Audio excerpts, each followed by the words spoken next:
Wood floors squeaking over time can seriously kill the vibe in your home, but there's an easy fix you can do yourself without calling a pro.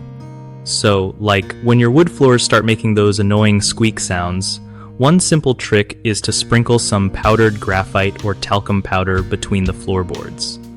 This stuff acts like a dry lubricant and stops the friction that's causing the squeak.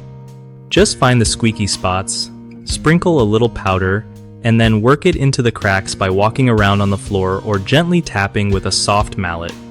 If you don't have powdered graphite or talcum powder, baby powder can totally work too. Another tip is to check if any nails or screws are loose and tighten them if you can reach the subfloor from below. Sometimes, adding shims between the joists and subfloor helps to stabilize things and shut down those creaks. Keep in mind, if your floors are old or really worn, this might be a temporary fix, and you might want to think about more serious repairs later on.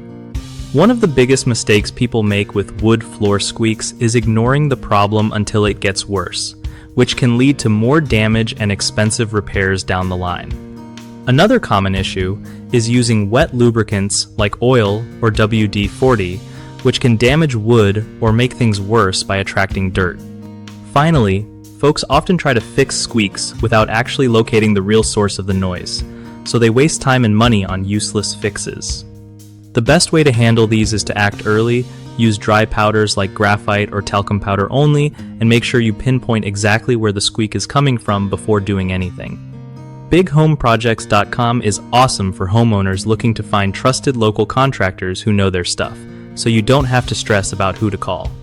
It also helps contractors connect with people needing work done, making the whole process way easier for everyone.